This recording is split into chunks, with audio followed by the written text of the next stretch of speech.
নজম মানে হলো আসল, রুট বা জড়।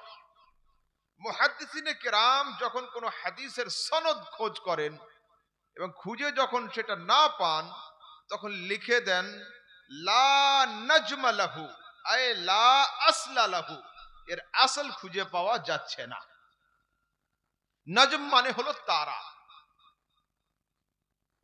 কিন্তু কোরআনের একটা তাফসীর লেখা আছে ওয়ান নজম কসম নূরে মুস্তফার, ইজা হাওয়া, মেরাজের রাতে মুহাম্মাদি নূর যখন উপর থেকে নিচের দিকে অবতরণ করছিল, রাসূল আকরাম সুবহানাল্লাহ। সাল্লাল্লাহু আলাইহি সাল্লামকে এখানে নজম বলা হয়েছে।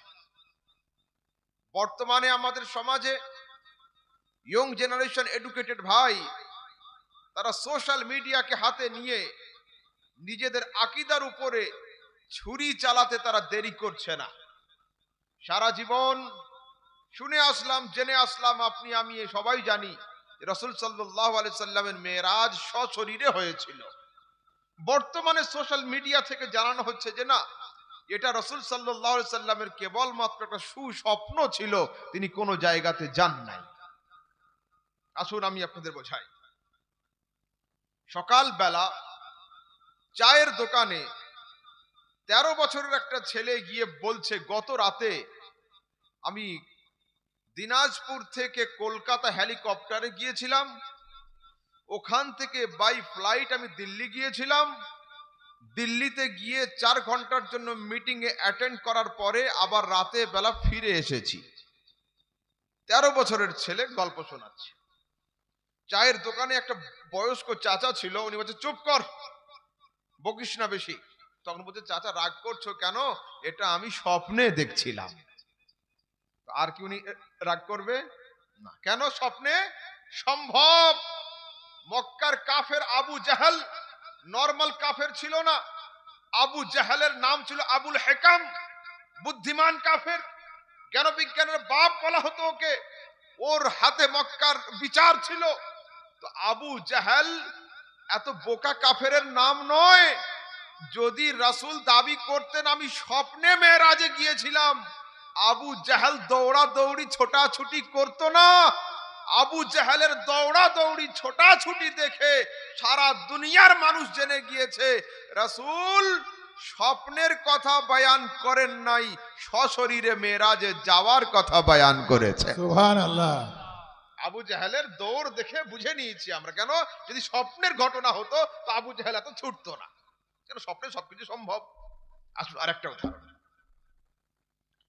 ফের আধ ঘন্টা যেতে না যেতেই 15-16 বছরের একটা ছেলে উপস্থিত হয়েছে ওই চায়ের দোকানে। চাচা কিন্তু এখনো ওঠেনি, ওখানেই আছে। ও বলছে গত রাতে আমি হেলিকপ্টারও চড়েছি, প্লেনেও চড়েছি, এয়ারপোর্ট থেকে বিএমডব্লিউ গাড়িতে করে মিটিং এ গিয়েছি। চাচা সবে হাত থেকে চায়ের কাপটা রেখে বলছে চুপ কর, তোর আগে এই কথা একজন বলেছে, আমি লেকচার শুনতে আর রাজি নয়। তখন চায়ের দোকানদার বলছে চাচা কুল ডাউন, শান্ত হন, এটা ডিএম সাহেবের ভাইপো। বলছো আচ্ছা বাবা, হ্যাঁ এটা তোমার জন্য সম্ভব। আরে দাবি তো একটাই ছিল, আগেরটা মানা হলো না, পরেরটা মানা হচ্ছে কেন? বলছে মুখ চেঞ্জ হলো, পাওয়ার চেঞ্জ হলো, শক্তি চেঞ্জ হলো, অবস্থা চেঞ্জ হলো, ক্ষমতা চেঞ্জ হলো। যেটা ওর জন্য অসম্ভব ছিল ওটা এর জন্য সম্ভব হয়ে গেল। ও পৃথিবীর মানুষ, রাসূল তো দাবি করেন নাই আমি মেরাজে গিয়েছিলাম, খোদা বলছেন আমি মুস্তাফাকে মেরাজে নিয়ে গিয়েছিলাম। সুবহানাল্লাহ। যদি আল্লাহ তাবারক ওয়া তাআলার কুদরতে নিয়ে যাওয়া সম্ভব হয়, মুস্তাফার জাতে যাওয়াও সম্ভব রয়েছে। সুবহানাল্লাহ। এবার আসুন আরেকটা পয়েন্ট। প্রত্যেকটা গ্রামে দেখবেন 2-4 জন করে ছেলে যুবক থাকে, বাজুওয়ালা, শক্তিশালী ছেলে থাকে। ওদের হাতে যদি একটা ইটের টুকরো বা ক্রিকেটের বলগুলো দিয়ে দেওয়া হয় আর বলা হয় উপরের দিকে ছুঁড়ে দাও, এত উপরে উঠিয়ে দেয় যে বলটা নেমে আসতে 20 সেকেন্ড 25 সেকেন্ড সময় লেগে যায়।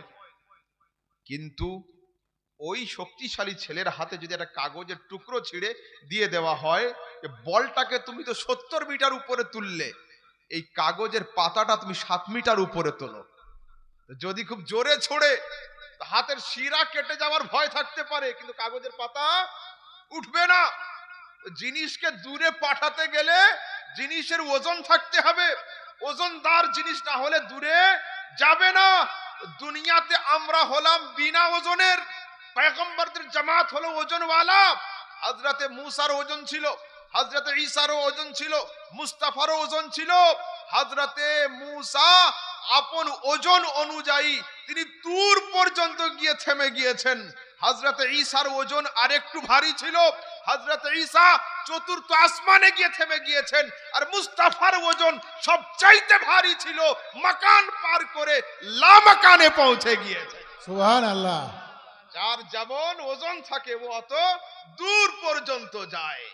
তো হযরতে মূসা ওজনওয়ালা, ঈসা ওজনওয়ালা, মুস্তাফা সবচাইতে ওজনওয়ালা। তো হযরতে মূসা পাহাড় পর্যন্ত গিয়ে আটকেছেন, হযরতে ঈসা চতুর্থ আসমানে গিয়ে থেমে গিয়েছেন। আর আমাদের রাসূল সবচাইতে ভারী ছিলেন, তিনি মাকানকে ছেড়ে দিয়ে, সূর্যকে ছেড়ে দিয়ে, চন্দ্রকে পার করে মাকান যেখানে শেষ, মুস্তাফা লা মাকান পর্যন্ত পৌঁছে গিয়েছেন। সুবহানাল্লাহ। রাসূল